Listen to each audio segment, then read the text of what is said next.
தொழுகையை வலியுறுத்தி கூறும் உச்சகட்டங்களை கேட்கலாம். ரசூல் ஸல்லல்லாஹு அலைஹி வஸல்லம் அவர்கள் சொன்னார்கள், மறுமையில் கேட்கப்படுகிற முதல் கேள்வி தொழுகையை குறித்து என்று ரசூல் ஸல்லல்லாஹு அலைஹி வஸல்லம் அவர்கள் சொன்னார்கள். 107வது அத்தியாயத்தில் 4-5 வசனங்கள். அரைத்தல்லதி யுகதிபு பித்தீன் என்கிற சின்னஞ்சிறிய அத்தியாயம். ஃபவைலுல் லில் முஸல்லீன், கொடும்போக்காக தொழுதாலும் உங்களுக்கு நாசம்தான் என்று அல்லாஹ் சொல்கிறான். காரணம், உயிரோட்டத்தோடு தொழுதால் உங்களுக்கு மன அமைதி உண்டு, உயிரோட்டத்தோடு தொழுதால் உங்களுக்கு தர்ஜாக்கள், அந்தஸ்துகள், பதவி உயர்கள் உண்டு, உயிரோட்டத்தோடு தொழுதால் ஒரு தொழுகைக்கும் இன்னொரு தொழுகைக்கும் பாவ மன்னிப்பு உண்டு. ஆகவே தொழுகையை பொடும்போக்காக தொழுதாதீர்கள். பொடும்போக்காக தொழுதாலும் ஃபவைலுல் லில் முஸல்லீன், அவர்களுக்கும் கேடுதான். இஷாவுடைய நேரத்தில் போய் எல்லா தொழுகையும் சேர்த்து கலா என்கிற பெயரிலே தொழுவது, வாரத்திற்கு மட்டுமே தொழுவது, ரமலானுடைய மாதத்தில் தொழுவது, பெருநாள் முடிந்தால் பள்ளியின் பக்கம் ஆளையே காணோம், பெருநாள் முடிந்தால் தொழுகையை தூக்கி வீசுவது, தொழுகையை புறக்கணிப்பது. இப்படி நமக்கு நேரம் கிடைக்கும் பொழுது, நமக்கு சௌரியம் இருக்கும் பொழுது தொழுவதற்கு பெயர் அல்ல தொழுகை என்பான்ற சொல்களே. அல்லாஹ்வுக்கு செலுத்த வேண்டிய முறையான அந்த நன்றி கடனை அவன் குறித்த நேரத்தில் ரசூல் ஸல்லல்லாஹு அலைஹி வஸல்லம் அவர்கள் காண்பித்து தந்த முறைப்படி அந்த தொழுகையை நாம் தொழுதால் மட்டும்தான் வெற்றி பெற முடியும். ரசூல் ஸல்லல்லாஹு அலைஹி வஸல்லம் அவர்கள் சொன்னார்கள் தெரியுமா, மன் தரக்க ஸலாத்த முத்தஅம்மிதன் ஃபகத் கஃபர. வட்டி வாங்குகிறவனை பார்த்து வாங்கினாலும் கொடுத்தாலும் கணக்கெழுதினாலும் வசூல் செய்தாலும் பாதுகாத்தாலும் சாட்சி சொன்னாலும் அல்லாஹ்வுடைய தூதர் ரசூல் ஸல்லல்லாஹு அலைஹி வஸல்லம் அவர்கள் எல்லா பாவங்களுக்கும் சொன்ன பரிகார மறுமையிலே அந்த தண்டனை இந்த தண்டனை நரகத்தினுடைய அடியோரத்தில் கடப்பார்கள். இப்படித்தான் ரசூல் ஸல்லல்லாஹு அலைஹி வஸல்லம் அவர்கள் சொன்னார். ஆனால் தொழுகைக்கு ரசூல் ஸல்லல்லாஹு அலைஹி வஸல்லம் அவர்கள் பயன்படுத்திய வாசகம் கடுஞ்சொல், மன் தரக்க ஸலாத்த முத்தஅம்மிதன் ஃபகத் கஃபர. யார் தொழுகையை விட்டு விட்டார்களோ அவர்கள் காஃபிராகி விட்டார்கள். சுப்ஹான் அல்லாஹ். அல்லாஹ்வுடைய தூதர் இப்படி எல்லாம் கடுஞ்சொல்லை பயன்படுத்தவே மாட்டார்கள். ஆனால் தொழுகைக்கு அல்லாஹ்வுடைய தூதர் பயன்படுத்திய வாசகம் நம்முடைய இஸ்லாமிய சமூகத்தில் அப்படி பார்த்தால் எத்துணை காஃபிர்கள் நம்முடைய குடும்பங்களிலே உண்டு, நம்முடைய சமூகத்திலே உண்டு, ஜமாத்துகளிலே உண்டு, நண்பர்கள் மட்டத்திலே உண்டு. பயப்பட வேண்டும் அன்பார்ந்த சகோதரர்களே.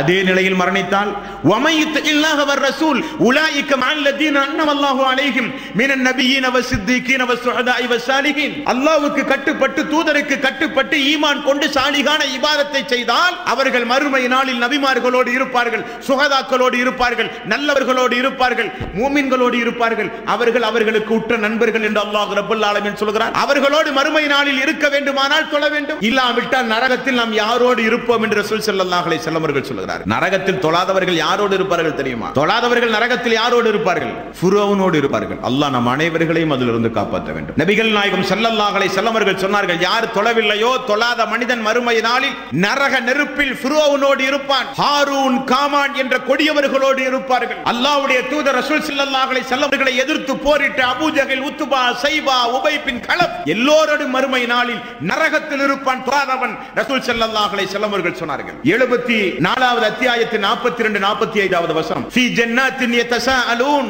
சொர்க்கத்திலே இருக்கிற மக்கள் நரகத்திலே இருக்கிற குற்றவாளிகளை பார்த்து பேசுவார்களாம். அனில் முஜ்ரிமீன், குற்றவாளிகளிடத்தில் அவர்கள் பேசுவார்கள், மா ஸலக்கக்கும் ஃபீ ஸகர், ஸகர் என்கிற இந்த கொடுமையான இந்த நரக நெருப்பில் உங்களை நுழைவித்தது எது மக்களே? ஸகர் என்கிற இந்த நரக நெருப்பில் உங்களை நுழைவிக்க செய்தது எது மக்களே? சொர்க்கவாசிகள் நரகவாசிகளை பார்த்து கேட்பார்கள். அவன் சொல்லுவான், காலு லம் நகு மினல் முஸல்லீன், நாங்கள் தொழாமல் வாழ்ந்தோமே, நாங்கள் தொழாவிட்டாலும் எங்களை சமூகத்தில் முஸ்லிம்களாக அங்கீகரித்தார்கள், ஆகவே நாங்கள் ஏமாந்து போனோமே. எங்களுடைய மக்களோ எங்களுடைய குடும்பத்தார்களோ எங்களுடைய நண்பர்களோ யாரும் தொழுகையினுடைய அவசியத்தை பற்றி எங்களுக்கு சொல்லவில்லையே. காலு லம் நகு மினல் முஸல்லீன், நாங்கள் தொழாத மனிதர்களாகவே வாழ்ந்து விட்டோமே, தொழுகையினுடைய மகத்துவம் தெரியாமல் வாழ்ந்து விட்டோமே, தொழாவிட்டாலும் முஸ்லிமாக வாழ்ந்து விடலாம் என்ற தப்பான எண்ணத்தில் வாழ்ந்து விட்டோமே, தொழுகையினுடைய அவசியம், தொழுகையினுடைய சிறப்பு, தொழுகை விட்டால் உள்ள கெடுதி எதையும் புரியாமலேயே வாழ்ந்து விட்டோமே. ஆகவே எங்களுக்கு இப்படிப்பட்ட நரக வேதனை எங்களுக்கு அல்லாஹ் விதியாக்கி விட்டான் என்று நரகத்தில் இருக்கிற மக்கள் சொல்லுவார்கள் என்று அல்லாஹ் ரப்பல் ஆலமீன் சொல்கிறார். தொழுகை என்பது மிக முக்கியமான ஒரு இபாதத். இஸ்லாத்தின் ஐம்பெரும் தூண்களில் ஒன்று தொழுகை.